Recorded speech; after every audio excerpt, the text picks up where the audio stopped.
این درس مبارک رو از زندگی نامه پیامبر صلی الله علیه و سلم بعد اون که ما غزوه بدر رو با همراهی شما گرفتیم که در غزوه بدر گفتیم یکی از جنگ‌های بزرگ فرا رسید بین مسلمان‌ها و مشرکان که از مسلمانان 313 نفر اشتباه داشتن، از کافران 1000 نفر که 70 نفر از کافران دشمنان سخت‌ترین اسلام کشته شدند و 70 نفر آنها اسیر گرفته شد و 14 نفر از مسلمانان شهید شدند در این جنگ که گفته بودن که در این جنگ 83 از مهاجران بود، 61 تا از انصاری ها بود از اوس، 61 کس از اوس، 170 کس از خزرج بودند. همه آنها 314 نفر بودند با همراهی.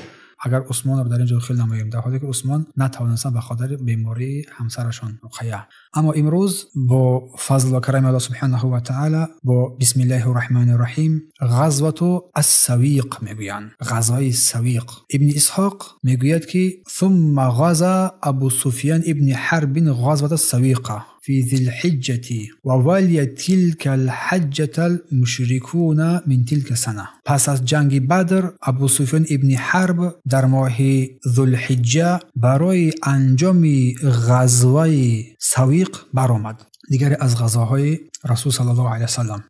در همان سال کارهای حج را مشرکان انجام دادند. ابو سفیان وقتی که از جنگ بدر به شکست به مکه برگشتند که در آنجا سران قریش در آنجا کشته شده بودند، سوگند یاد کرد، یعنی که غسل نمی کند، سری خود را نمی شوید، یعنی آب بر آن نمی رسد تا وقتی که خودش با محمد صلی الله علیه و سلم حمله نکند، یعنی نمی نشینم حتی اینکه با پیامبر حمله نمایم.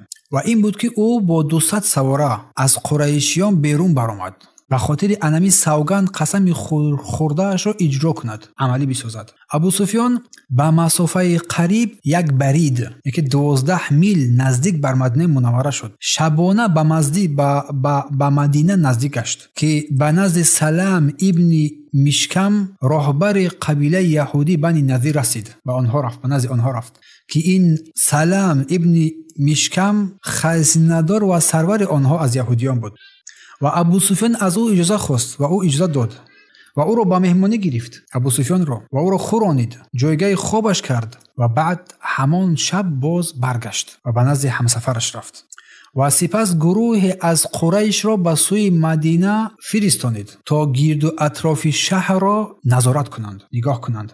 و در آنجا وقتی که رفتند بعضی از باغ‌های خرما را آتش زدند. اولین حمله آنها باغ‌های خرما را آتش گرانیدند، سوزانیدند، ضررهای خود را رسانیدند. اولین ترور اینها و 2 نفری که در این زمین کار میکردند، یک انصار و دوستش را در آنجا به قتل رساندند، کشتند آنها را و این کار را انجام دادن با شتاب برگشتند، گریختند. و این هنگام بود که فخرج رسول الله صلی الله علیه و فی طلبهم، پیامبر الله وقت این حادثه را شنید از برای طلب آنها برآمد صلی الله علیه و سلم، از پشت آنها تعقیب کرد. ولیکن الکی این ابو سفیان با همراهانش که برآمده بودند، آنها الکی که گریخته بودند، فرار کرده بودند. و این هنگام بود که مسلمان ها نشانه‌های پیدا کردند، کوزه های غذا، طعام و از خلطه های آرد مثلا همین چیزا ده که دشمنان اینها را پرتافته گریخته رفتند. این ابو سفیان با همراه کسانی بودند که با سبکی بگریزنده، همه چیز را گذاشتن با سبکی بگریزن بروند.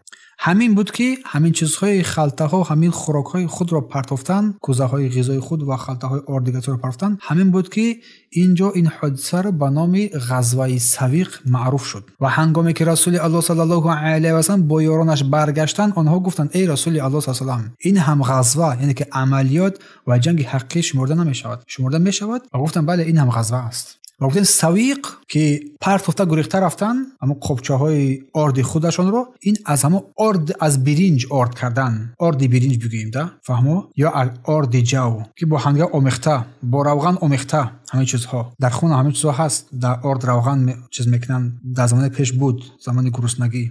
پس انمی آرد برنج و جو آمیخته با هم با روغن، این غذای سفر عرب بود. در سفر انمی گونه غذا میخوردن.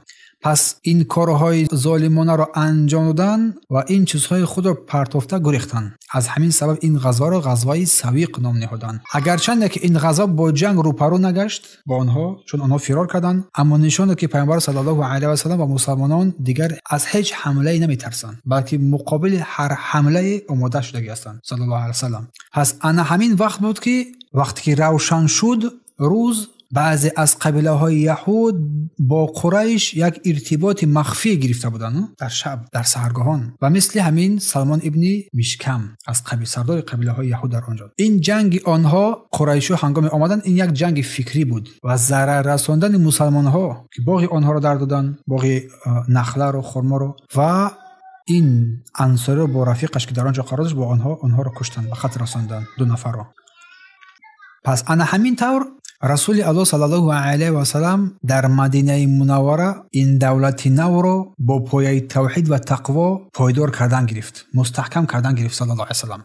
حتی اینکه رسول الله صلی الله علیه و سلام حتی به یک حالت، همین حالت سبکی که از پشت وی پیامبر پیگیری کرد رفت، خود پیامبر در آنجا بود، این غزوه میگفتن، یعنی که هر جنگ هایی که پیامبر در آنجا اشتراک میکرد وی رو غزوه میگویند. و سرایا گفتم چی است؟ این اشتراک نکردن پیامبر و آدم اندکی از مسلمانان بودن با سرداری یک امیری. قال ابن هشام میگه انما سمیت غزوه السویق، میگه که نامی غزوه سویق اردو برنج یعنی ما گفتیم و هنگام بروخان آمیخته، با این سبب بود که چون ابو عبیده به من خبر داده است که اکثر چیزهایی که دشمنان هنگام گریختن از برهایشان پرتافته بودن، پرت رفتن، همین سویق بود. ارد و جو و براغان آمیخته شده، چون یک بیان کردیم که برهای خود سبا کردن و فرار کردن، هوی خوردن. برای غزوه سویق نام نهاده شد. سپس امرو بنی قینقاع، قصه بنی قینقاع، قصه بنی قینقاع. پیامبر الله صلی الله علیه و سلم آنها را در بازار قبیله خود جمع کرد و با آنها گفت ای گروه یهود، اینا یهودیان بودند، از عذاب الله بترسید، چون یک در قریش در بدر به بالای آنها فرو آمد، در جنگ بدر کشته شدند، شما هم از عذاب الله بترسید. بر این یهودیان که در آن جمع شده بودند بر آنها این سخن را گفت: در آن بازار ایمان بیاورید، زیرا شما خوب میدونید که من پیامبر فرستاده شده الله هستم و این رو در کتاب‌های خود هم یافته اید. پس شما با الله عهد ببندید و ایمان بیاورید. بر یهودی‌ها نصیحت کردند، پند دادند و آنها در جواب این سخن رسول صلی الله علیه و سلم با کبر و غرور جواب داده و گفتند: ای محمد، مگر که تو با این پیروزیت بر مردمت یعنی قریش فخر میکنی؟ بر کبر و غرور پیامبر اینو گفتند، یعنی گویا تو میپنداری، تو گمان میکنی که ما هم مثل آنها هستیم، ما هم مثل آنهاییم. این سخن را این یهودی‌ها گفتند و گفتند که نه، چنین نیست، تو با مردم جنگ کردی که آنها اصلا جنگ را نمیتوانند. این یهود گفتند سنی پیامبر صلی الله علیه و سلم، اگر با ما بجنگی خواهی دانست که ما میخواهیم که جنگ را بشناسونیم بر شما.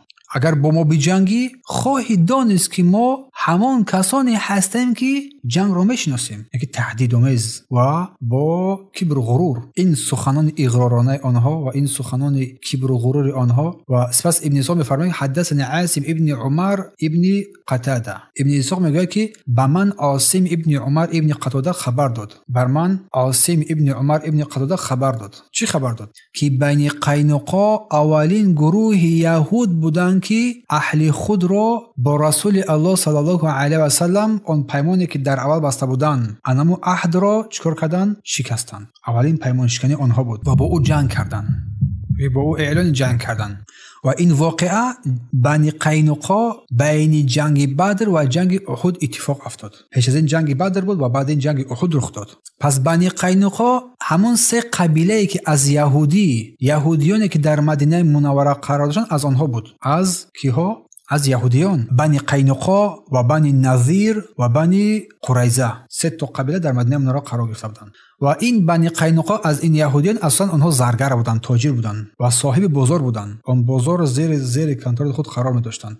پس از آنی که رسول الله صلی الله علیه و سلم بر آنها غلبه کرد، بر اهل بدر پیروز شد و با غلبه برگشتند، از این شکست قریش این یهود بر پیامبر و کسانی که در مدینه از مسلمانان به آنها حسد بردند، بر آنها حسد بردند. یک عزت دروغین خودشون را بر پیامبر نشون دادند، چون در بالا سخن گفتند نسبت پیامبر صلی الله علیه و سلم. به جای هدایت را پذیرفتند که پیامبر آنها را دعوت نمود، تشویق نمود، آنها حسد کردند و رد کردند، نپذیرفتند. در حالی که پیامبر گفت شما اهل کتاب، شما بدونید که در کتاب‌های شما اومدن این پیامبر بیان شدگی است. پس آنها کوشش کردند که پیامبر را تحقیر نمایند. با یک عربی که شما اصلا و جنگ نمیتونید، شما با آنها جنگ کردید، جنگ رو از ما میبینید، گفته همه گونه سخن‌ها گفتند. پس انا همین حادثه یک ابتدای دوره تنظیمی سیاسی پیامبر صلی در مدینه منوره قرار گرفت. بیان حیله ها و نیرنگ‌های آنها، حسد آنها آگاه شدند و رسول الله صلی الله علیه و سلم این قوم یهود را با نرمی هشدار داد، آگاه کرد آنها را و آنها را با دلیل بیدار کرد. اما آنها آنها با دل حسود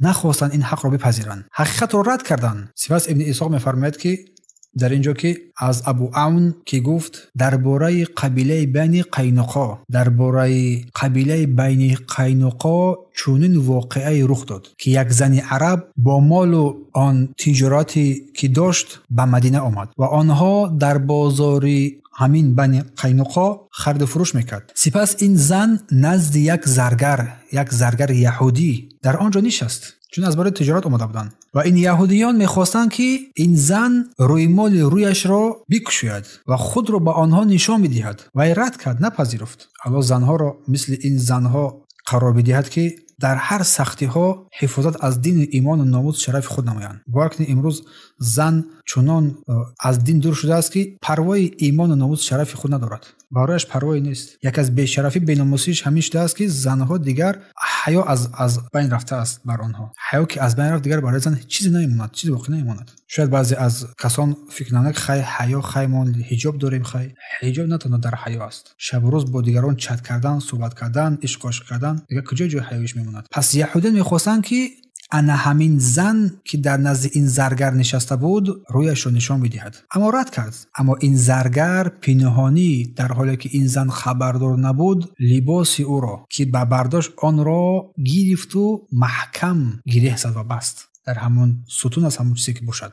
وقتی که این زن از جایش برخاست لباسش کشیده شد، لباسش بالا رفت و بدنش نمایان شد. در این حالت بدنش نمایان شد و یهودیان در اینجا برای او باز خنده کردند و در این هنگام این زنی با حیا داد و فغان کرد، درد و فغان زد. در این هنگام بود که یکی از مردان مسلمان ها در حرکت در آمد، زود به فغان این مادر این زن رسید و به این زرگر حمله کرد و او را به قتل رسانید. این زرگر یهودی بود و یهودیان که در آنجا جمع بودند حمله کردند بر این مسلمان و او را به قتل رساندند، این مسلمان را. و در این هنگام خانواده این مسلمان از مسلمان‌های دیگر یاری خواستند و در این هنگام مسلمان‌ها وقتی که این فاجعه را دیدند خشمگین بسیار بر غضب آمدند، در خشم افتادند و بین این مسلمان‌ها و بین این بنی قینقاع یک جنگ شدید در آنجا فرا رسید. به خاطر همین در عزت خواهر رسیدند، در ناموس خواهر رسیدند. سپس ابن اسحاق می‌فرماید که به من عاصم ابن عمر ابن قتاده گفت پس رسول الله صلی الله علیه و آله آنها یک یهودیان بین قینقاع را محاصره کرد تا آن هنگام که آنها به حکم رسول الله صلی الله علیه و تسلیم شدند. الله سبحانه و تعالی آنها را به دست رسول الله صلی الله علیه و آله سپرید و عملهایی که انجام دادند. و در این هنگام این عبدالله ابن ابی ابن سلول برخاست و نزد او آمد و گفت ای محمد به هم پیمانی من، یعنی که این یهودیان نیکی بکن، به خاطر آنه که این بنی قینقاع هم پیمانان قبیله خزرج هستند که بودند. این عبدالله ابن ابی ابن سلول این سخن را گفت، یهودی بود و رسول الله بر جواب وی هیچ پاسخ ندادند. باز گفت ای محمد به هم پیمان من نیکی کن، و دوم بار پرسید و رسول الله صلی از او روی گرداندند و این عبدالله دستش را به گردن آن زیرهی که پیامبر در خود داشت در آورد و سخت گرفت. رسول الله صلی الله علیه و آله فرمود که مرا رها کن، آزاد کن مرا، به من دست نزن یعنی. و رسول الله خشمگین شدند تا آنجایی که آن اطرافیانی که در نزد رسول الله بودند از چهره پیامبر این خشم پیامبر را دیدند، این سایه غضب را در چهره پیامبر صلی الله علیه و پیدا کردند. و بار دیگر رسول الله فرمود وای بر تو، مرا رها کن. و او گفت نه، به خدا قسم تا با این هم پیمانان من نیکی نکنی تو را رها نمیکنم. و فرمودند که آن نفرانی که در آنجا بودند و 400 نفری که زیره دارند، زیره پوش هستند و 300 نفر دیگری که در آنجا قرار دارند که مرا از هر دشمنی، از هر سیاه و سرخ گفتن حمایت میکنند. آیا تو همه آنها را در یک صبح در یک وقت نابود نکنی؟ و گفتند که من از تغییر زمان میترسم که اگر آنها را بکشی روز پشیمان میشوی، که اگر تو آنها را بکشی روز می شود که دشمنان بر ما حمله میکنند و در این هنگام کس نمیتونه ما را حمایت کند. این سخن را گفته ایستاده است و این هنگامی که رسول الله صلی الله علیه و آله فرمودند که خوب آنها از تو، که آنها را آزاد میکنم، چون آنها مردان جنگی بودند، خیر آنها زیر محاصره پیامبر صلی الله علیه و قرار گرفته بودند. یعنی که گفتن خوب آنها از تو، که من آنها را نمیکشم، آنها را زنده میگذارم، برای این خیانت کرده بودند. ولی آنها را به تو، با عبدالله به تو میسپارم، عبدالله ابن سلول. ابن هشام میگوید که محاصره این یهودیان بنی قینقاع 15 روز رو دوام گرفت. 15 روز آنها رو محاصره کرد در این جنگ. فهمو؟ سپس آزاد کرده شدند و در اینجا بود که بعد این شورشی که در این مدینه شده بود به سبب این یهودیان از بنی قینقاع در این بازار، بعد این جنگ احد فرا میرسد. جنگ احد فرا میرسد که جنگ احد یکی از واقعه های عظیم است در تاریخ اسلام. غزوه احد وقتی که در روز بدر از کافران قریش آن صاحبان چاه که آنها در چاه پرتاب شدند کشتن، در چاه پرتاب شدند، یعنی آن اشراف زاده های کشته شده که به چاه پرتاب شده بودند و مغلوب شده بودند و آن باقی مانده لشکرانی که بودند گریخته بر مکه بازگشته بودند و این ابو سفیان که با آن 200 نفری که با کاروانیان تجارتش به خطر مانده بود و گریخته رفتن به دیگر راه، یک گروه از ثروتمندان قریش عبدالله ابن ابی ربیعه و اکرمه ابن ابو جهل و صفوان ابن امیه و دیگران که پدران، پیسران و برادرانشان در بدر کشته شده بود به نزد ابو سفیان و آن کاروانیان بزرگ رفتند و گفتند ای مردم قریش، ای مردم قریش، محمد شما را با تمام دهشت مغلوب کرد، شما را شکست داد، بهترین مردان شما را به قتل رسانید. بیایید اکنون با فایده آن همه کاروانی که ما به دست آوردیم، چون تجارت عظیمی بود، بیایید با این فایده آن همین کاروانی که ما امروز به دست آوردیم برای جنگ او ضد او کمک کنید. شاید ما در این جنگ با این فایده مال انتقام خون کشته شدگان خود را بگیریم، آن کسانی که کشته شده بودند، و این عهد را آنها قبول کردند. پس قریش بعد این کارهایی که ابو سفیان ابن حرب با صاحبان کاروان کردند، یک دیلانه برای جنگ با رسول الله صلی الله علیه و سلم آماده شدن گرفتند و همه این مال و ثروت دارایی که به دست آورده بودند آن را برای این جنگ صرف کردند و همچنین قبیله های کنانه و آن قبیله هایی که در اطراف مکه قرار داشته بودند و هر کی آنها را اطاعت میکرد با آنها همراه شدند و این قریشیان. همین طور آنها یک لشکر بزرگی را که از قریشی ها و قبیله هایی که در اطراف این مکه بودند یک لشکر بزرگی را آماده کردند، لشکر عظیم، و از برای نابود کردن اسلام اینها جمع شدند. این هنگام بود که قریش با تمام نیروی و توانایی خود، با تمام اسلحه خود، اسلحه پولادین، با تمام مال و داراییشون برآمدند که همه آنهایی که از بنی کنانه و اهل تیحامه از اطرافیان کعبه مکه که با آنها پیوسته بودند همه آنها همراه شدند. زنان، کودکان را نیز با خود گرفتند. به خاطر چیست؟ تا مردم شرم کنند و فرار نکنند از این جنگ، تا آخر بجنگند. و آنها در حرکت افتادند و آن به موضعی که به نزدیکی مدینه منوره بود در دامان کوه، به نزد آن همان خندق یا که همون بطلاق که در نزدیکی مدینه بود فرود آمدند. وقتی که رسول الله صلی الله علیه و سلم و مسلمانان از این خبر شنیدند که دشمن به آنها نزدیک شده است، دشمن در آنجا قرار گرفته است، رسول الله صلی الله علیه و مسلمانان فرمودند من سوگند به الله میخورم که من خوابی نیک دیدم و گفتند که من گوساله یک گاو دیدم که تعبیر آن قربانی یک گروه از مسلمانان بود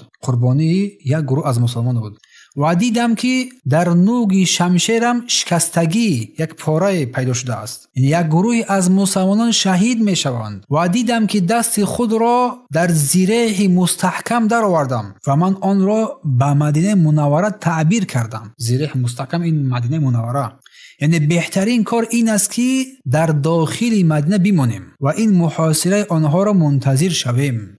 اما اکثر صحابگان خاصا جوانانی که در مدینه قرار داشتند خواستند که بیرون برآیند و جنگ در صحرا صورت بگیرد که بعداً همون طور هم شد. ابن اسحاق میگوید که بعض دانشمندان به من روایت کردند که رسول الله صلی الله علیه و سلم در تعبیر همون خواب فرمودند که من دیدم که یک گروه گاوها سر بریده میشوند. ابن اسحاق این تعبیر خواب پیامبر گفته است، اون که پیامبر دیدم من دیدم که یک گروهی از گاوها سر بریده می شود. سپس تعبیر کردن این را، گفتن گاوها آن یک گروه از صحابگان هستند که کشته می شوند، شهید می شوند و آن شکستگی که در نوگ شمشیر رسول الله صلی الله علیه و سلم مشاهده کردند آن یک مرد از اهل بیت من که کشته می شود.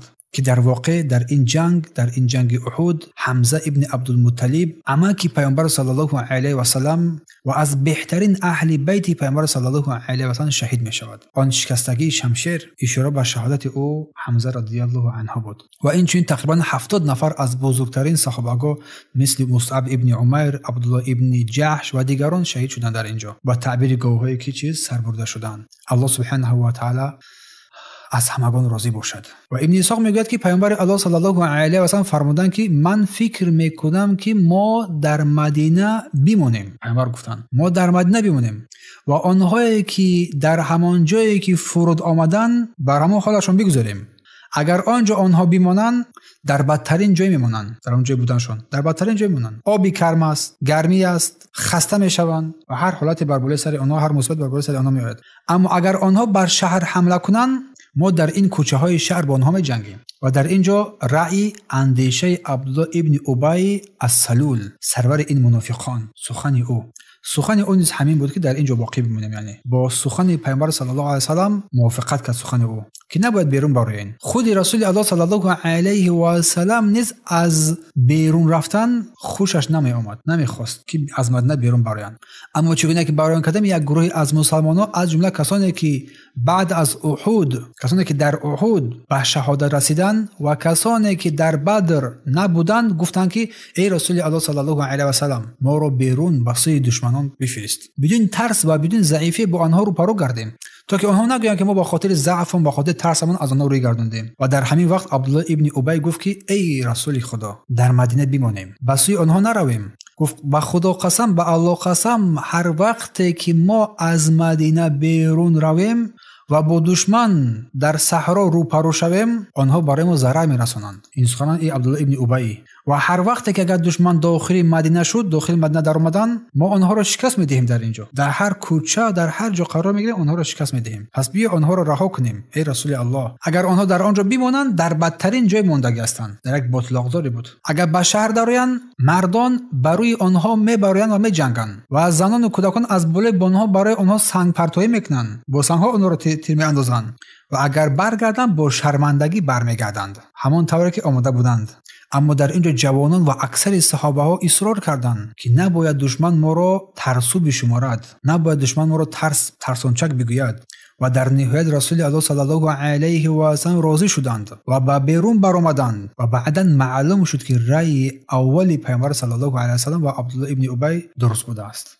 پس آن مردانی که میخواستند حتما با دشمن در صحرا روپرو شوند، آن کسانی که در نزد رسول الله اصرار کردند، از پیامبر صلی الله علیه و سلم دست نکشیدند و اصرار کردند که تا آن وقتی که پیامبر صلی الله علیه و سلم به خانه برآمدند و زیره جنگی خود را رسول الله صلی الله علیه و سلم پوشیدند که آن روز جمعه بود و بعد ادای نماز جمعه بود که در همان روز یک مرد از انصاری از قبیله بنی نجار به نام ملیک ابن عمرو وفات کرده بود. رسول الله صلی الله علیه و سلم بر اون نماز جنازه خواندند، سپس بیرون برآمدند و در این هنگام همان مردم الکی پشیمان شده بودند و با هم میگفتند که ما رسول الله صلی الله علیه و سلم را مجبور کردیم، در حالی که این حق ما نبود، نباید پیامبر را مجبور میکردیم برای برآمدن. و همین که آنها نزد رسول الله صلی الله علیه و سلم برآمدند گفتند ای رسول الله ما تو را مجبور کردیم در حالی که چون این حق نداشتیم. اگر خواهی باز در شهر بمان، الله تو را سلامت نگاه دارد. پیامبر صلی الله علیه و سلم فرمودند که برای پیامبر سزاوار نیست که همین که زیره جنگ را بپوشد آن را پیش از جنگ بکشد و بماند. این سخن را گفتند صلی الله علیه و سلم. پس رسول الله صلی الله علیه و سلم با 1000 نفر از صحابه ها به سوی احد برآمدند. با 1000 نفر از صحابگان کرام به سوی احد در اینجا برآمدند. ابن اسحاق میگوید که وقتی لشکر به جای بین مدینه و احد با نام شوط رسید، عبدالله ابن ابی ابن سلول با یک 3 حصه لشکر تقریبا 300 نفر از پیامبر صلی الله علیه و سلم جدا شد و گفت در اول همگی برآمدند، همین عددی که ذکر نمودیم، ولیکن در اینجا چیکار کرد؟ انمی عبدالله ابن ابی، انمی یهودی، انمی منافق سلول یک 3 حصه لشکر را 1000 نفری که بودند 300 نفر آنها را گرفت و برگشت. از رسول الله جدا شد و گفت او یعنی پیامبر صلی الله علیه و سلم با سخن آنها گوش داد ولی به من گوش نداد. با سخن صحابه گوش داد، با سخن من گوش نداد. این سخن را این عبدالله گفت، عبدالله ابن ابی، و گفت که ما نمیخواهیم که برای چی باید در اینجا خود را به هلاکت برسونیم. این مردم ما نمیخواهیم که برای چی خود را در اینجا به هلاکت برسونیم، نمیخواهیم خود را بکشیم در اینجا، خود را به هلاکت برسونیم. با پیروان خود گفت که این پیروان عبدالله ابن سلول اکثری از اینا منافق بودند و دیلهای سرد و غژ داشتند و از آن قبیله های خود بودند. برگشتن این 300 نفر، یک لشکر برگشت. در اینجا عبدالله ابن عمرو ابن حرام پسر جابر ابن عبدالله رضی الله عنهما که از بنی سلیمه بود از پی آنها رفت و گفت ای قوم من، شما را به الله یاد میکنم که قوم خود و پیامبر خود را در چنین لحظه‌ای که دشمن نزدیک شده است تنها نگذارید. یک شما را به الله قسم میدهم که این کارو نکنید با یکی. و آنها گفتند که اگر ما میدونستیم که واقعا جنگ میشود، این واقعا با جنگ تبدیل میشه، جنگ میشود، هرگز شما را تنها نمیگذاشتیم. اما ما باور نداریم که اصلا عموما جنگ در جا رخ بدهد، یکم جنگ شود. و وقتی دیدن که آنها سخت اصرار دارند و بر نمیگردند، عبدالله ابن عمرو گفت الله شما را دور کند ای دشمنان الله. مردم عبدالله هم با همراهی وی رفته بودند، برآمدند. گفت الله و پیامبر الله از شما بی نیاز است، یکی بر شما نیاز هم نداریم، روین گم شوید. سینوی ها. در این هنگام رسول الله صلی الله علیه و سلم و باقی مانده لشکر 700 نفری که بود حرکت کردند تا آنکه با آن دره احد رسیدند و آمدند و پشت لشکر را با کوه احد گذاشتند. پشت لشکر طرف کوه احد، یعنی کوه در پشت آنها قرار گرفت و فرمودند هیچ کس از شما جنگ را آغاز نکند تا من امر ننمایم. منتظر امر من باشید.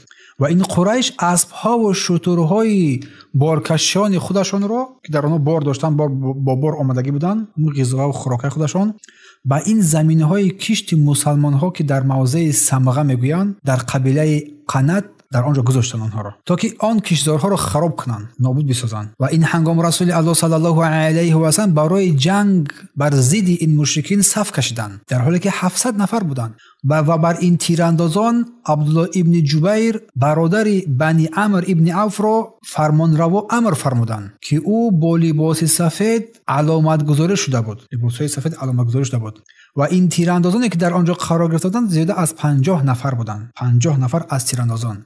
و رسول الله صلی الله علیه و سلم بر آنها فرمود که این اسب سواران را با تیرها از ما دور کنید. اسب سواران از مشرکین هنگامی که بسیار شما با تیرهای خود آنها را دور بسازید تا که حمله نکنند، تا اینکه از پشت سر به ما حمله نکنند. و فرمودند که وابسته از اینکه جنگ به فایده ما میرسد یا که جنگ به زیان ما هست، شما جای خود را ترک نکنید، از جای خود نجنبید. به این تیراندازان گفتند 50 نفر و هرگز نشود که از طرف شما برای ما ضرری برسد، در جای خود بیست قرار بگیرید. و رسول الله صلی الله علیه و سلم 2 زره را به خود پوشیدند، زره 2 قبطه، و پرچم را در اینجا به دست مصعب ابن عمیر از بنی عبدالدر بود به دست وی دادند این پرچم را.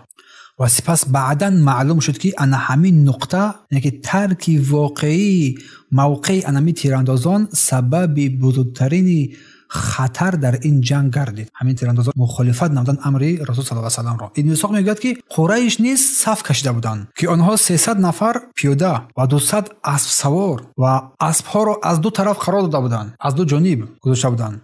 و این اسب‌هایی که سوار بودند در آنها را با خالد ابن ولید سپرده بودند و دیگر طرف را با اکرمه ابن ابو جهل. رسول الله صلی الله علیه و سلم این هنگام شمشیر خود را برداشته و فرمود که این شمشیر را به حق کاملش میگیرد، که این شمشیر را به حق میگیرد. در این هنگام یک چند نفر از بزرگان برخاستند مثل عمر، علی، زبیر رضی الله عنهم، اما پیامبر الله صلی الله علیه و شمشیر را به آنها نداد، از آنها نگاه داشت این شمشیر را. در نهایت ابو دجانه که سیماق ابن حرشه میگویند از بنی سعیده برخاست و گفت ای رسول الله، حق آن چیست؟ حق این شمشیر چیست؟ ابو دجانه از رسول الله پرسیدند. پیامبر فرمودند که حق این شمشیر آن است که با آن با دشمن بزنی، با دشمن حمله کنی، دشمن رو بکشی تا آنکه خم شود، یعنی که تا آخری نقطه نیرویت با این شمشیر بزنی و هرگز عقب نشینی نکنی. گفت حق این شمشیر انا همین است، کی میگیرد این رو؟ و در این هنگام ابو دجانه گفت من آن را با حق کاملش میگیرم ای رسول الله، برمند این شمشیر رو، من حق این رو ادا میکنم. و رسول الله صلی الله علیه و سلم شمشیر رو بر او ابو دجانه داد. ابو دجانه یک مرد خیلی شجاعی بود و هر وقتی که جنگ میشد در داخل جنگ میدرآمد با یک غرور خاص قدم میزد، یک شجاع و قوی مندانه قدم میزد، در حالی که یک رویمال سرخی داشت. همین که همان رویمال رو به سرش میبست، همه از صحابگان میدونستند که امروز او تا مرگ میجنگد.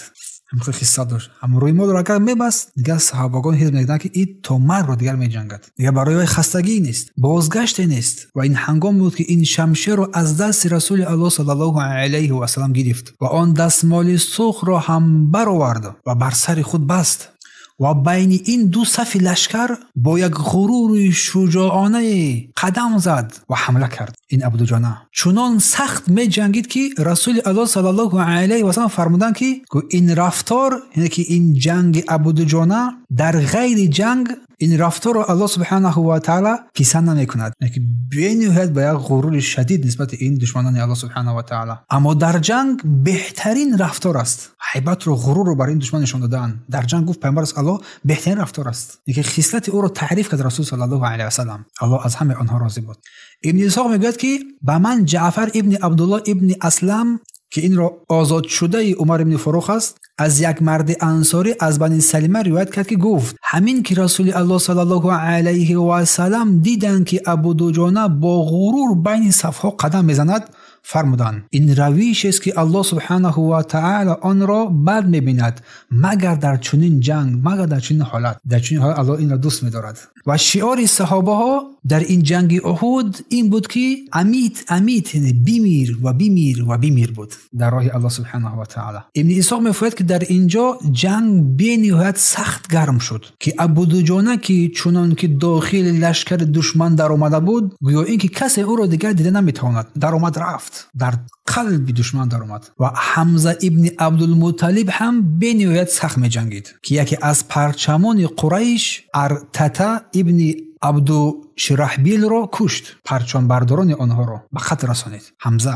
و در این هنگام این وحشی که غلام جبیر بود، جبیر ابن مطعم، که بر وی وعده آزادی داده بودند که اگر تو حمزه رو بکشی بر ما با تو وعده آزادی میدهیم، الا بر با زر و زیور و چیزهای دیگری هم. و در این هنگام وحشی گفت که قسم به الله قسم خوردن، در میان مردم حمزه رو میدیدیم، حمزه رو در میان مردم میدیدیم که مثل یک شتور خاکسترنگ بزرگ با شمشیرش مردم را پاره پاره میکرد در میان جنگ. میگه حمزه را ما این گونه دیدیم، یکی حمزه مردی شجاع، بزرگ و قد بلند و بسیار جسوری بود. هیچ کسی از این دشمنان نمیتوانست به او نزدیک شود. هر کی به او نزدیک میشد زیر شمشیر گرفته میشد، مثل یک شتور بزرگ خاکسترنگی که در بین مردم نمایان است و کسی او را نمیتواند منع کند. انا همین گونه دشمنان را نابود میکرد. و میگه که ناگهان در این هنگام سبیعه بنت عبدالله که بعداً هند او را به قتل رسانید، پیش من به سویش دوید، پیش من یک ضربه میگه بر او زد، بر حمزه یک ضربه بر او زد، گویا نه که بر او نرسید، یک طوری که بر او نرسید. و در این هنگام وحشی میگه که من نیزه خود را، بسیار یک نیزه زن خیلی ماهری بودن وحشی، نیزه خود را تیار و آماده کردم و آن را حرکت دادم و دیدم، سنجیدم، از این نیزه خوشم آمد، قناعتمند شدم و سپس در اینجا به سوی حمزه آن را رها کردم، یک تیر انداختم، زدم. در این هنگام این نیزه به شکم او رسید، یعنی بین استخوان‌های او درآمد، پاره کرد او را و از بین پایه‌هایش بیرون برآمد، از پشتش بیرون برآمد. و حمزه در این هنگام می‌خواست که به سوی من بیاید. این را وحشی قصه دارد. وقتی دید که من او را نیزه زدم، با این قدرت تواناییش باز حرکت میکرد با سوی ما، ولیکن از این ضربه ای که با نیزه به او رسیده بود قوتش دیگر نرسید. همین طور با زمین افتاد حمزه و از این نیزه وحشی در همین جا شهادت رو به دست آوردن حمزه. وحشی میفرماید که من کم انتظار شدم تا باوری حاصل کنم که او مرده است و سپس رفتم و نیزه خود را از او کشیدم، بر آن خیمه خود برگشتم و اون خیمه ها برگشتم. وحشی میگوید فقط وظیفه من کشتن حمزه بود، کسی دیگر نبود. وظیفه من همین بود و من تنها برای این آماده شده بودم و همین طور این حمزه رضی الله عنه شیر الله و سید شهدا، سید شهیدان در راه الله سبحانه و تعالی به شهادت رسانده شد. الله سبحانه و تعالی از او راضی باشد و جایش از اهل جنت است ان شاء الله. ابن اسحاق میگوید که مصعب ابن عمر رضی الله عنه تا آخر نفس پیش رسول الله صلی الله علیه و سلم جنگید و مصعب خود را همچون یک سپری در پیش رسول الله صلی الله علیه و سلم قرار داده بود.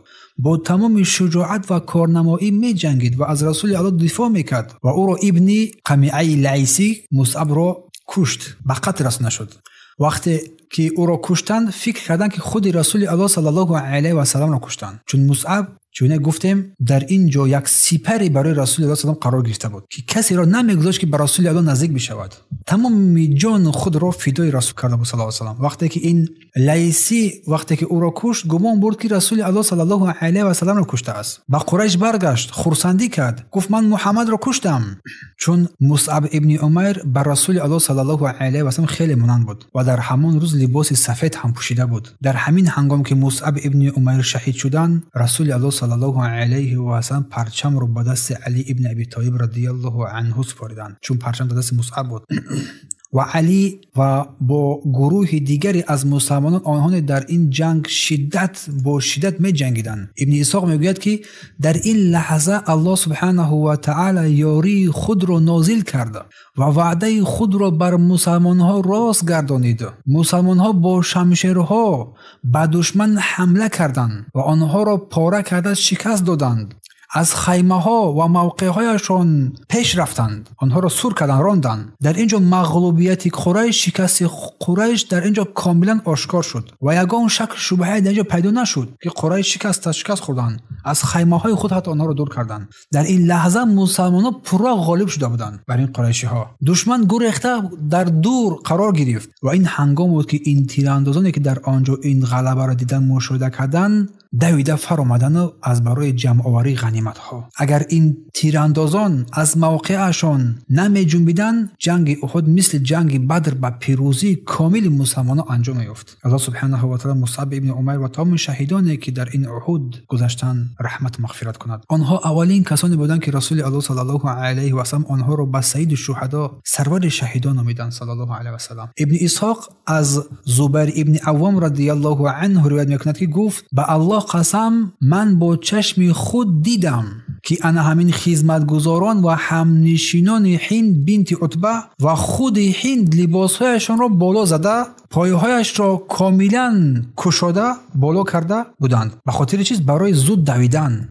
میفرماید که اگر همان لحظه یک قدم پیش میرفتیم همه آنها را اسیر میگرفتیم و هیچ مانعی هم نبود. اما ناگهان انا همین تیراندازان که پیامبر الله صلی الله علیه و سلم آنها را در این عقبه قرار داده بودند موقعشان را ترک کردند، به سوی این خیمه ها و سوی این غنیمه ها دویدند. به خاطر چیز؟ چون دیدن که این دشمنان پورا از این مکانهای خود، از این خیمه های خود بر اومدن، فرار کردن، بیرون شدن و هنگامی که اینها فرآمدن میفهمند که برای این کار پشت ما برای سواره هایی که در اوجا قرار داشتن کاملا دیگر کشوده موند و دشمن با این سواره هایی که خالد ابن ولید همراهی آنها بود، سرلشکر آنها بود، از پشت سر در این هنگام برای ما حمله کردند. منتظر این مقام این وقت بودند و در همین لحظه بود که یکی با آواز بلند فریاد کرده گفت آگاه باشید که محمد کشته شد. این سخن با آواز بلند در نزد مردم پهن شد. میفرماید که ما در اینجا روی گردانیدیم و دل سرد شدیم، ضیق شدیم، خفه شدیم و دشمن هم از این دو طرف در این هنگام به ما یکی حمله کردند. آنها برگشتند، دشمن از این طرف. میفرماید پس از آنی که ما پرچمداران آنها را یک کشته بودیم، به قتل رسانده بودیم، دیگر هیچ کسی از قریشان جرأت نداشتند که پرچمهای خودشان را بردارند یا که نزدیک کنند. در همین نقطه گردش در این جنگ احد انمی ترک موقع انمی تیراندازان و این پهن شدن این آوازه‌ای که پیامبر کشته شد، انا همین دو نقطه باعث شد که پیروزی کامل مسلمان‌ها را به یک غم و غصه تبدیل داد، به یک امتحان سخت تبدیل یافت. ابن اسحاق از انس ابن مالک رضی الله عنه روایت می‌کند که میگوید گفت در روز احد دندان پیشی پیامبر الله صلی الله علیه و سلم شکسته شد و روی مبارک رسول الله صلی الله علیه و سلم زخمی شد و خون از روی مبارک رسول الله صلی الله علیه و سلم جاری هم گردید که هنگامی که خون را از روی او پاک میکرد فرمودند چگونه میتواند برسد به نجات و کامیابی آن قومی که روی پیامبرشان به خون آمیخته شده است، در حالی که او آنها را به سوی پروردگارشان دعوت میکند. در این هنگامی که این قول الله سبحانه و تعالی از این سوره آل عمران نازل شد و گفت، هنگامی که پیامبر الله این رو گفتند کیف یفلح قوم، چگونه آن قوم نجات مییابد، خضبوا وجه نبیهم، در حالی که چهره پیامبرش را خونالود کردند، خونشار کردند، دراندند، در حالی که او پیامبر مردمش را به سوی اسلام، به سوی پروردگارشان میخواند. در این هنگام این آیه کریمه نازل شد لیس لک من الامر شیء او یتوب علیهم او یعذبهم فانهم ظالمون. ای پیامبر در این کار هیچ اختیار نداری، یا الله سبحانه و تعالی بر آنها توبه را نصیب کند یا آنها را مورد عذاب و عقاب قرار دهد، زیرا آنها واقعا از ستمکاران هستند. این آیه کریمه در نازل شد.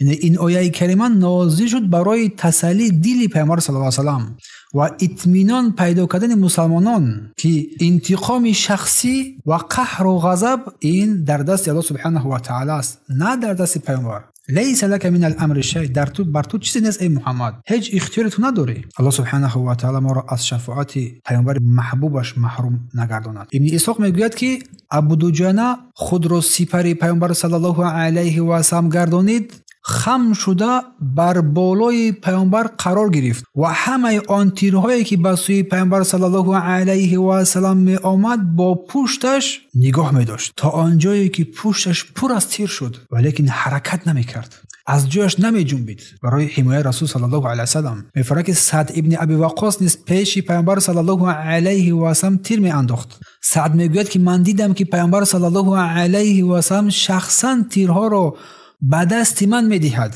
و گفتند بیانداز، تیر بزن. حتی آن تیرهایی که دیگه بینول بودند، به سری آهنین بودند، آنها را هم میداد و میگفت بیانداز، تیر بزن. ابن اسحاق میفرماید که به من قاسم ابن عبدالرحمن روایت کرد و گفت انس ابن ندر که عمکی انس ابن مالک آمد و دید که عمر ابن خطاب و طلحه ابن عبیدالله و یک گروه دیگر از مهاجران و انصاری ها از جنگ دست کشیده نمیتوانند، یعنی آنها در آنجا در آن موقع الکی که از شدت جنگ و خستگی نشستند ولی که دست نمیکشند و پرسید شما را چی شده است؟ چی شما را در اینجا شینانید یا که نشستید؟ یعنی گفتن رسول الله صلی الله علیه و سلم کشته شد. در آنجا یک فتنه برآمد که گفتن رسول الله کشته شد.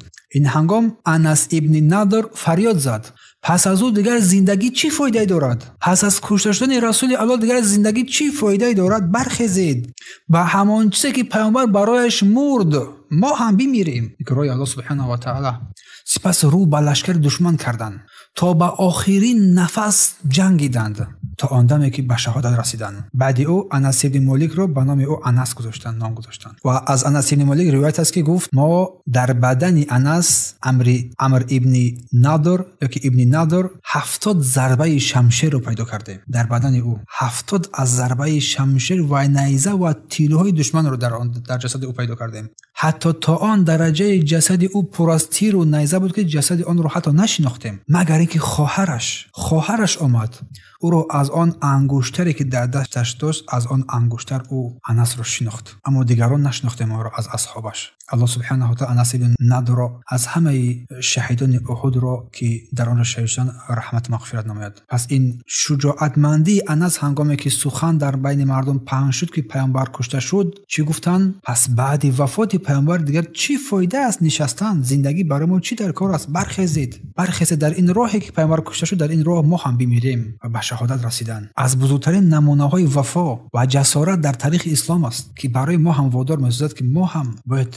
مثل آنها باشیم. ابن اسحاق میگوید که اولین کسی که پس از آوازه این که رسول الله کشته شد خود رسول الله صلی الله علیه و سلم را شناخت این کعب ابن مالک بود.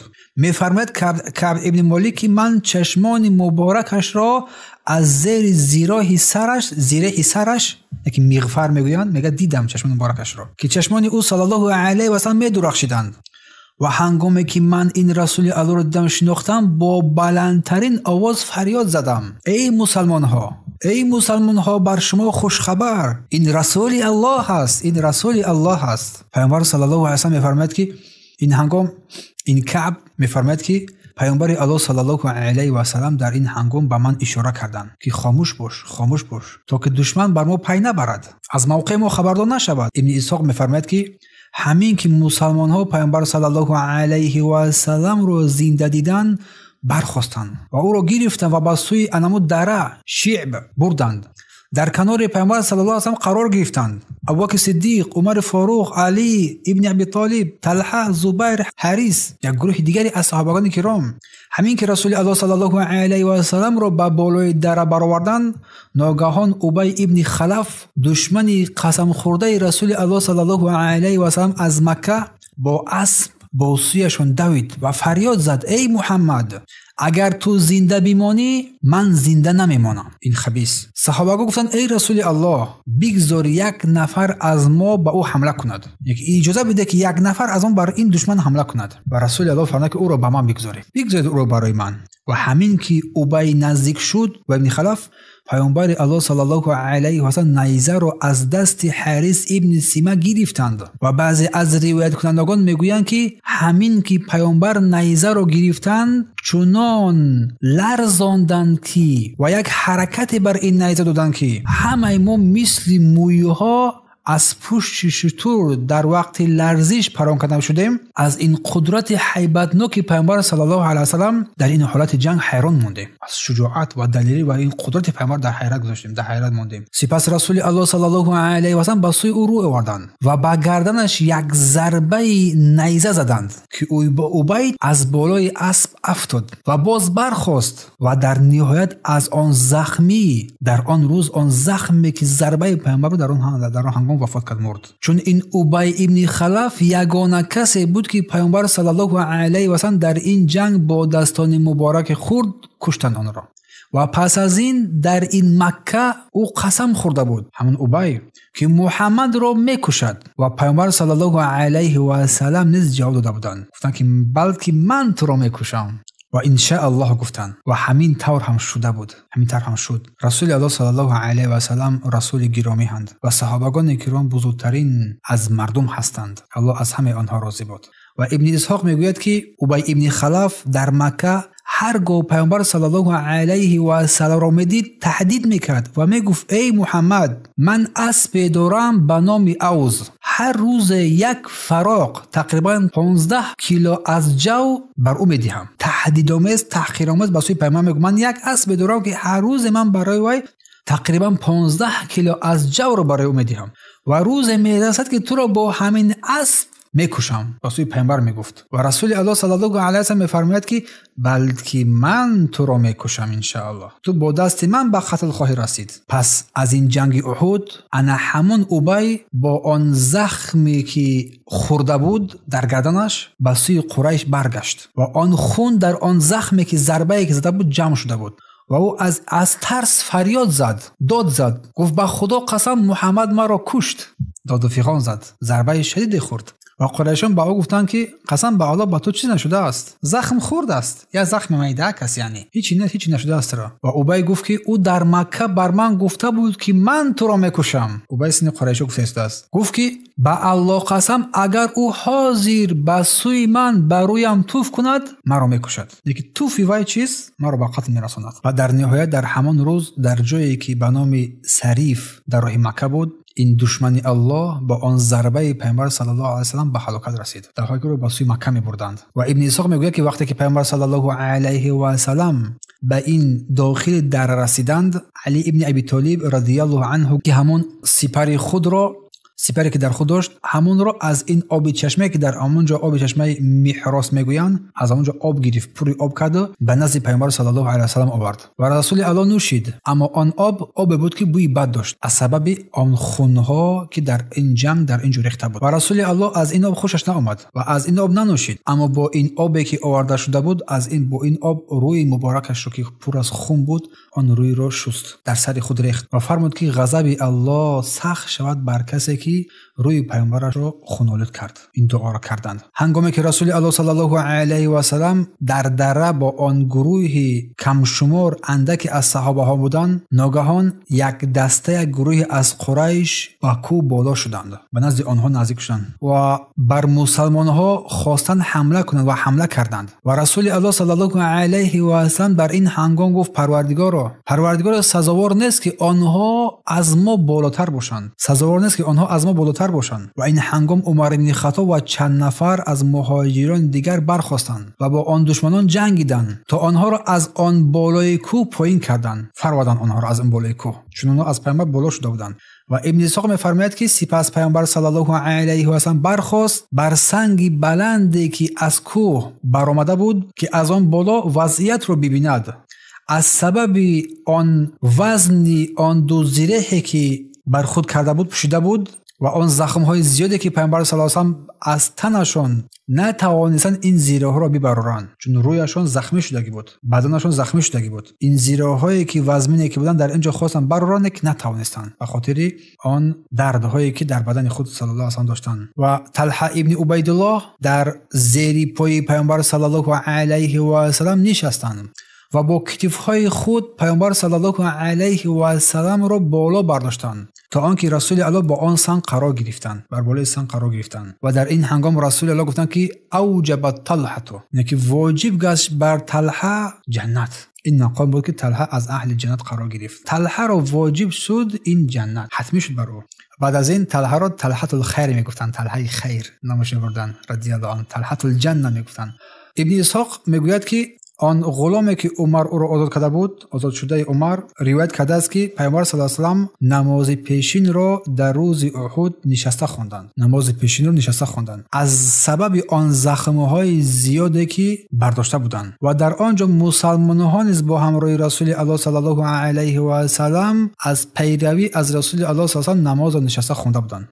و هنگامی که ابو سفیان می‌خواست لشکرش را برگرداند و بر بالای کوه برآرد، با آواز بلند فریاد زد: ای حبل همون بوت است، ای حبل ما، ای بوت ما، تو برای ما نیکی کردی. این جنگ گردش کرد، یک روز برای فایده ما، یک روز برای فایده شما. ای حبل، دین خود را بالا بردارید. همین خیلی سخن را ابو سفیان گفت. و رسول الله صلی الله علیه و در این هنگام با عمر ابن خطاب فرمودند که برخیز ای عمر و بر او جواب بده. بر این ابو سفیان بگو که الله اکبر، الله از همه چیز بزرگتر است. الله اکبر، الله از همه چیز بزرگتر است و ما هرگز با شما برابر نیستیم. و گفت یارز برای شما، یارز برای ما، هرگز ما با شما برابر نیستیم. شهیدان ما در جنتند و آن کشته شدگان شما در دوزخند. عمر این جواب را داد. و همین که عمر این فریاد را زد، ابو سفیان گفت: بیا نزد من ای عمر نزد من بیا. و پیامبر بر عمر رضی الله عنه فرمودند که بیرو بین چی کار دارد، چی میخواهد. و عمر نزد ابو سفیان رفت. ابو سفیان گفت: قسم به الله، یکی من تو به الله قسم میدم ای عمر، آیا واقعا محمد را کشتیم؟ ما محمد را واقعا کشتیم؟ حالا با او خبردار نیستن. آیا واقعا ما محمد را کشتیم؟ عمر جواب داد: به الله قسم نه، او حاضر زنده است و سخنان شما را میشنود. سخنان شما را شنیده ایستاده است. و ابو سفیان گفت: تو در نظر من از ابن قمیعه راستگوتری و با امانت‌تر هستی. و خاطر چیز؟ چون همین ابن قمیعه در اونجا چی گفت؟ من محمد را کشتم گفت در آنجا. و در امین هنگام بود که این ابو سفیان با شرمندگی، با ترس برگشت.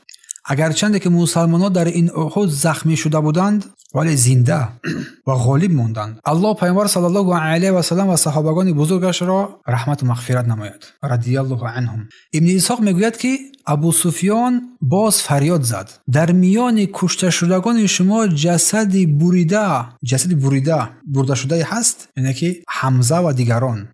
و گفت که به الله قسم، من نه فرمان دادم و نه من کردم و نه خوشحال شدم و نه ناراحت شدم از این قتلی که قتل حمزه. وقتی ابو سفیان با لشکرش برگشتن فریاد زد: میعاد شما، یعنی وقت شما سال آینده در بدر است، یعنی ما سال آینده با همراه شما با در بدر وا میخوریم در این جنگ، یعنی جنگ دیگر. و در این هنگام رسول الله صلی الله علیه و سلم به یک صحابی فرمودند که بگو بله، بین ما و شما وعدگاهی است، بین من و شما یک وعدگاهی است. سپس رسول الله صلی الله علیه و سلم علی ابن ابی طالب رضی الله عنه را فرستادند و فرمودند: از پی لشکر دشمن برو. ببین آنها به چیکار مشغول هستند، چیکار کرده هستند، چیکار میکنند و چی نیت‌هایی دارند. اگر اسب‌ها را یک طرف گذاشتند و با شترها نشستند، پس معلوم میشه که آنها به مکه برمیگردند. اگر بر اسب‌ها نشسته و شترها را پیش میکنند، بر مدینه حمله میکنند و فرمودند که سوگند به ذاتی که جان من در دست اوست، اگر به مدینه نیت کنند من حتما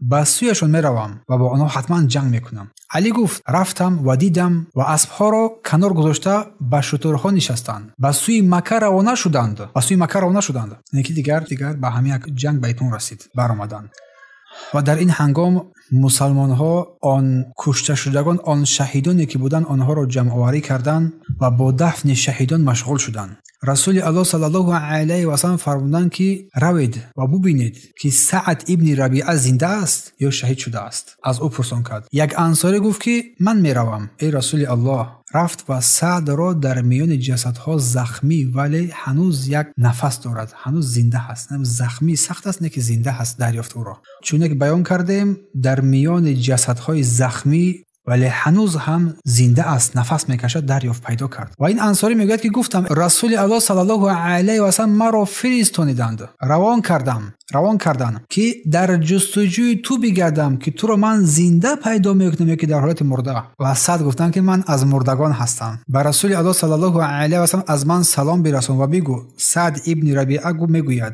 الله سبحانه و تعالی تو را بر ما بهترین پاداش بدهد. الله سبحانه و تعالی از جانب ما بر تو بهترین پاداش بدهد که این پیامبر را بر این امت که بر ما فرستانید و با قوم من از من سلام برساند و بگو که سعد ابن ربیعه میگوید که اگر حتی یک نفر از شما زنده بماند و با پیامبر صلی الله علیه و سلم آسیب برسد، هیچ عذر پیش الله سبحانه و تعالی ندارد. سعد گفتن که به انصاری که رو با پیامبر برسان این را. گفت در همانجا ایستادم تا دمی که روحش از بدنش جدا شد، یکی زخمی سخت شده بود، در حالت مرگ هم قرار داشت.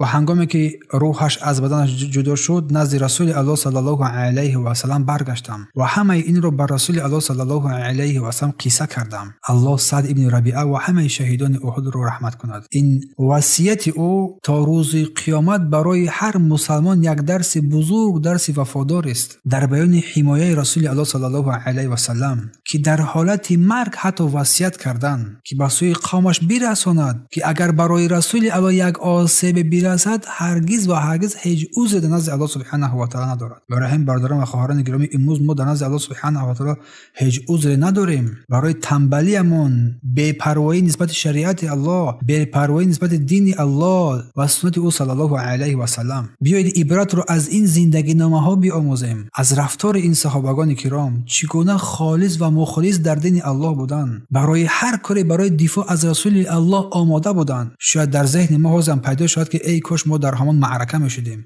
ای کاش ما هم در همانجا قرار میگرفتیم، ای کاش ما هم از شهیدان قرار میگرفتیم. شاید این آرزوها در قلب ما و شما پیدا شود، ولی امروز است الله این فرصت رو امروز برای تو داده است که تو در مقابل این بدعت، این کفر و این شرک یک سپری باشی، این رو بیاموزی، دعوت رو درست بفهمی و با سوی حق مردم رو راهنمایی نمایی بعد آنکه خودت آموختی. بهترین شجاعتمندی در این زمان ما و شما این پایبندی کتاب الله و سنت او صلی الله علیه و سلم بودن است، بهترین شهادت. پس اگر که تو در آن روز قرار نداشتی، پس این روز رو استفاده بر و این روز رو به سوی دین الله سبحانه و تعالی باز بگرد. ابن اسحاق میگه که پیامبر صلی الله علیه و سلم خودشون برآمدند تا حمزه را جستجو کردند. در این چقوری دره، در این بطن دره او حمزه را رضی الله عنه را یافتند در حالی که شکمش شکفته بود، جگرش بیرون کرده شده بود، بینیش، گوشهایش بریده شده بود. محمد ابن جعفر ابن زبیر روایت میکنه که پیامبر صلی الله علیه و سلم هنگام دیدن این منظره فرمودند اگر نمی بود که خواهرم صفیه غمگین می شود و این کار بعداً برای مردم سنت عادت میگردد، من جسد حمزه را انا همین خیمه گذاشتم تا حمزه خوراک این حیوانهای وحشی یا که پرندگان باشد. یعنی دفنش نمیکنم این حمزه را تا انتقام او را بگیرم. منظور پیامبر صلی الله علیه و سلم. و فرمودند که ولی اگر الله سبحانه و تعالی مرا در یگام جنگ با قریش غالب گرداند، من از 30 نفر از آنها حتما قصاص خواهم گرفت. یعنی که مسلمانان در این هنگام غم رسول الله صلی الله علیه و سلم و غضب سخت رسول الله صلی الله علیه و سلم رو دیدند و گفتند که به الله قسم اگر روز الله سبحانه و تعالی ما را بر آنها غالب کند، ما از آنها چنین انتقام میگیریم که هیچ قوم عرب تا حال با آنها چنین حال را نکردند. و در این هنگام بود که این قول الله سبحانه و تعالی نازل شد که و فرمود و ان عاقبتم فعاقبوا بمثل ما عاقبتم به. و اگر در انتقام گرفتن خواهید، و این عقب نگه شما انتقام گرفتن خواهید، فعاقب پس انتقام بگیرید به مثل ما عاقبتم به مثل آنچه که بر بالای شما کرده شده بود. ولا ان صبرتم لهو خیر للصابرین. اما اگر شما صبر رو پیشه نمودید، پس برای صبر کنندگان این بهتر است. یعنی اگر انتقام گرفتن خواهید، تنها با اندازه آن ضرری که بر شما رسیده است انتقام بگیرید. اما اگر صبر کنید، این برای شما، برای صبر کنندگان بهتر است. این آیه نازل شدن. پس از نزول این آیات پیامبر صلی الله علیه و سلم و مسلمانان از هر گونه انتقام گیری دست کشیدند و تا آخرین روزهای حیات پیامبر صلی الله علیه و سلم هیچ انتقامی نکردند. حتی در فتح مکه که بعداً ذکر می‌نماییم که غالب شدند، غالبیت بر بالای پیامبر صلی الله علیه و سلم آمد و مشرکان مغلوب شدند و در آنجا هیچ انتقامی هم نگرفتند. الله سبحانه و تعالی حمزه که سید الشهدا است، شیر الله است رحمت کند که رسول الله صلی الله علیه و آیات در این حالتهای سختی هم حتی غضب خود را فرو بردند صلی الله علیه و سلم. ابن اسحاق از ابن عباس روایت میکند که الله سبحانه و تعالی بعد آن سخنان پیامبر صلی الله علیه و سلم و صحابه ها این دو آیت را نازل کرد. اگر شما انتقام گرفتن خواهید، تنها با اندازه ضرری که بر شما رسیده است انتقام بگیرید. اما اگر صبر کنید که این برای صبر کنندگان بهتر است. و صبر کن که صبر تو جز بیاری الله سبحانه و تعالی نیست و از مکر و حیله آنها به تنگی هم نیا. و فرمود ولا تحزن علیهم، با آن کشته شدگان هم تو غمگینی شدید هم به خود به بار نآور. ولا تک فی ضیق مما یمکرون، و در آنچه که آنها مکر میکنند و در مکر آنها به تنگی هم نیا. پس رسول الله صلی الله علیه و سلم پورا عفو کردند و صبر نمودند و از این بریدن عضوها کاملا منع کردند که این کار کرده نشود به هیچ گونه انسانی. و ابن اسحاق از ابن عباس روایت میکند که پیامبر صلی الله علیه و سلم فرمودند که حمزه رو با یک برده، یک جامه پشمین خود پوشانیدند، بر اون نماز جنازه خواندند و 7 تکبیر کردند. بعدا شهیدان رو یک یک می آوردند و در کنار حمزه می گذاشتند و پیامبر صلی الله علیه و سلم بر همه آنها و بر حمزه یک جو نماز می خواندند و این کار دوام کرد تا آن دمی که بر حمزه 72 مرتبه نماز جنازه خوانده شد. یعنی که هر باری که شهید رو می آوردند، پیامبر الله صلی الله علیه و سلم بر او و بر حمزه همراه نماز می‌خواندند. در آخر 72 یا که زیاده یا کم از این بر اون نماز خواندند. الله حمزه رضی الله عنه را سید شهدا، شیر الله رضی الله عنه، الله از او راضی باشد. و رسول الله صلی الله علیه و سلم که حتی در این غمناکترین لحظه های زندگیش و شدیدترین لحظه های حیاتش فرمان الله سبحانه و تعالی را اولاتر دونستند و از او فرمان برداری کردند و عفو گذشت کردند. ابن اسحاق میگوید که بعضی از مسلمان ها اول میخواستند که شهیدان را به مدینه ببرند و آنجا دفن کنند، ولی پیامبر صلی الله علیه و سلم منع کردند و فرمودند که آنها را همان جایی که شهید شده اند دفن کنید. از عبدالله ابن ثعلبه روایت است که پیامبر صلی الله علیه و سلم هنگام ایستادن در بالای جسدهای شهیدان فرمودند من بر اینها گواهم، هر زخمی که در راه الله زخمی شود یا که شدند، روز قیامت با همان زخمها برمیخیزند، در حالی که خون زخمش جاری می شود. رنگ آن رنگ خون است و بوی آن بوی مشک است. و فرمودند که ببینید که کدامی از آنها اگر قرآن را بیشتر می‌دانست، او را با قبر پیش دیگران بگذارید. اول او را بگذارید. و خاطر کمبودی جایها 2-3 نفر را در قبر یک جا دفن نکردند. و این روز جنگ احد روز شنبه 15 روز شوال بود، از ماه شوال بود. و روز دیگر روز یک شنبه 16 از شوال، مؤذن پیامبر صلی الله علیه و سلم در بین مردم اعلان کرد که به تعقیب از پشت دشمن میرویم و فقط کسانی که دیروز در احد بودند حق دارند که با ما برآیند. جابر ابن عبدالله که پدرش در احد شهید شده بود آمد و گفت ای رسول الله، پدر ما را برای حفظ 7 خواهرم گذاشت و گفت ای پسرم، نه برای من نه برای تو سزاوار است که این زنها را یک طرف گذاریم. و گفت که پدرش این که من تو را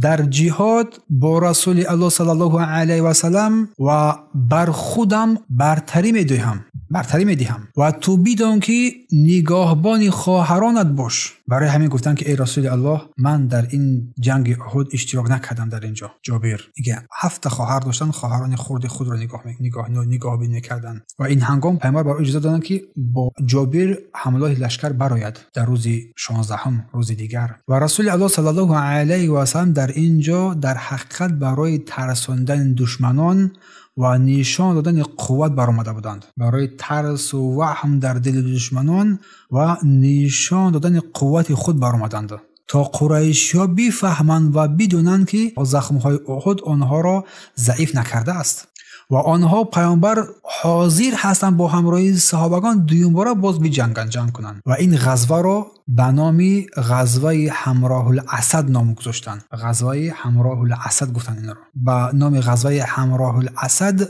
معروف شد. در اونجا هیچ جنگی نبود. در اینجا پیامبر الله هنگامی که با همراه این صحابگان برآمدند، دشمن از ترس به مکه فرار کردند و دویم بار جرأت نکردند که بر مدینه منوره حمله کنند یا که نزدیک شوند. الله جابر ابن عبدالله و پدرش که شهید شده بود در آنجا عبدالله ابن عمرو آنها را رحمت کند.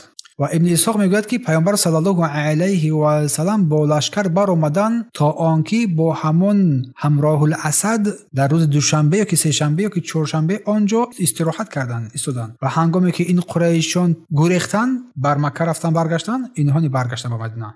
و در همین وقت همین معبد ابن ابو معبد الخزاعی که هنوز هم مسلمان نبود، مشرک بود، از نزد پیامبر صلی الله علیه و سلم گذشت. قبیله خزاعه که همین قبیله خزاعه هم مسلمانان این قبیله و هم مشرکانی که در این قبیله بودن در این اطرافیان کعبه در این منطقه مکه برای پیامبر صلی الله علیه و سلم دوستان صمیمی بودند و خبرها را برده می‌رساندند، خبررسان و خبربر بودند و هیچ چیز را از او پنهان هم نمی‌داشتند، پنهان نمی‌کردند. و معبد در اینجا گفت ای رسول، ای محمد، به الله قسم آنچه که به سرتون آمد برای ما خیلی سخت بود، هنوز هم اسلام آورده بود، برای ما خیلی سخت بود. ای کاش الله شما را از این سختی امین می‌داشت، نگاه می‌داشت. و سپس این معبد رفت میگوید در جایی که روحه میان راه مکه هست با ابو سفیان و لشکر قریش دچار شد در آنجا که آنها الکی قرار بودند که برگردند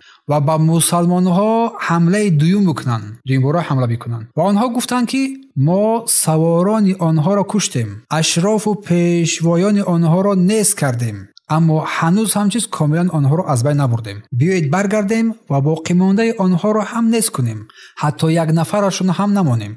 و در اینجا این معبد با وجود مشرک بودنش فوراً با پیامبر صلی الله علیه و سلم این خبر را داد و ابو سفیان را با سخنان خود ترسانید که گویا محمد با لشکر بزرگتر و قویتر برگشته است، با لشکر تازه قوت از عقب شماست، از پشت شما آمده ایستاده است. این خبر معبد قریش را به ترس به لرزه درآورد و آنها از نیت برگشتن کاملا دست کشیدند و با شتاب به سوی مکه گریزان شده رفتند. همینطور همین غزوه همراه الاسد بدون جنگ انجام یافت و قریش در اینجا 7 سال تا فتح مکه دیگر جرأت نمیکنند به مدینه منوره حمله کنند. بعد این جنگ احد الله سبحانه و تعالی پیامبر صلی الله علیه و سلم را که حتی با زخم‌های وزدین گرفتار شده بود برای حمایت امت برخاست و در اینجا شجاعت و جرأت خود را نشان دادند.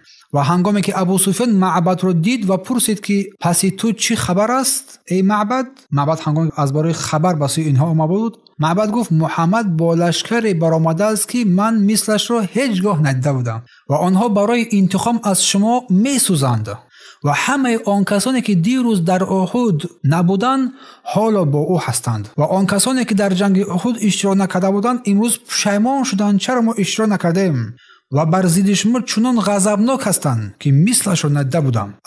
ابو سفیان گفت وای بر تو چی میگویی؟ معبد گفت به الله قسم فکر نمیکنم که شما حتی از جا برخیزید تا من همون قدم اسب آنها را نبینم. ابو سفیان گفت ما قصد برگشتن کردیم تا باقی مانده آنها که بودند آنها را کاملا نیست و نابود بسازیم. معبد گفت که من شما را از این کار باز می‌دارم و گفت که سپس آن چیز را که من در آنها دیدم شما را وادار کردم و چند بیت شعر دیگری را هم خواند. ابو سفیان گفت که چی گفتی؟ معبد یک شعر خواند. قرار بود که از آواز این لشکر شترم به ترس بماند یا اینکه از ترس بمیرد. تعریفی لشکر پیامبر صلی الله علیه و آله.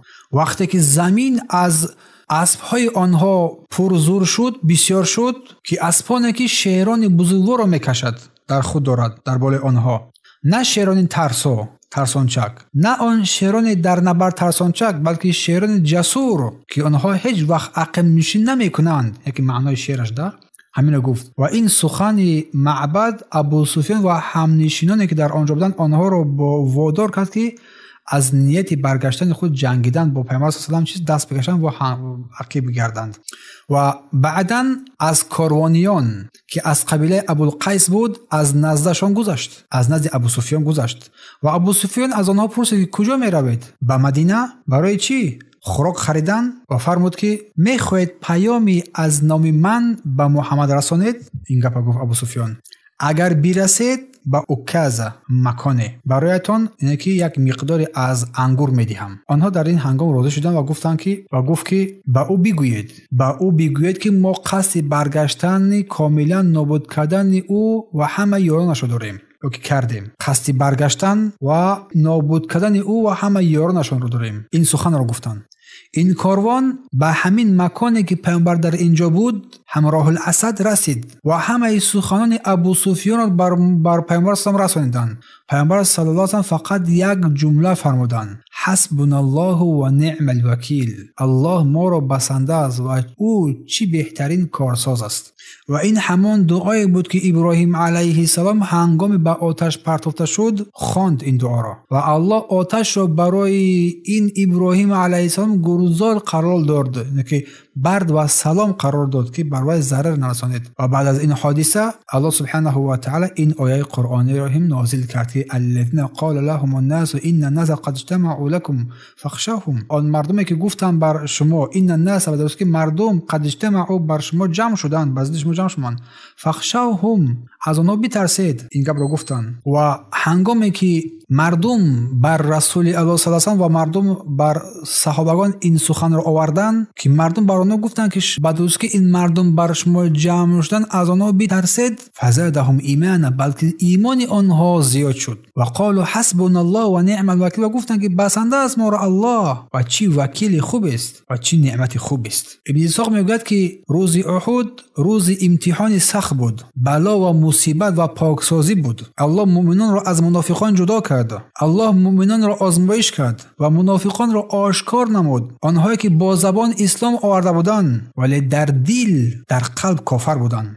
و همان روز بود که الله سبحانه و تعالی کسانی را که میخواست از اولیای خود گرامی گرداند و آنها را با شهادت برساند، شهادت عظیم، و این امر تقدیر ساز بر بالای آنها رسید. ابن اسحاق میگوید که جمع شهیدان مسلمان در احد از مهاجران و انصاری ها 65 نفر بودند و میفرماید که جمع کشته شدگان مشرکان در احد که الله تعالی آنها را هلاک کرد 22 نفر بود. از مسلمانان 65 نفر شهید شدند. از بزرگان آنها مثل حمزه، مثل مصعب ابن عمیر، مثل انس ابن نادر و دیگران. از مشرکان 22 نفر کشته شدند. اگرچند که از نگاه ظاهری احد یک شکست تکتیکی بود، ولی در حقیقت این یک امتحان و آزمایش بزرگ ایمانی و پاکسازی صفها گردید. الله منافقان را آشکار کرد، مؤمنان را پاک گردانید و قسمت از آن را شهادت بزرگ را نصیب روزی گردانید. الله سبحانه و تعالی از همه شهیدان احد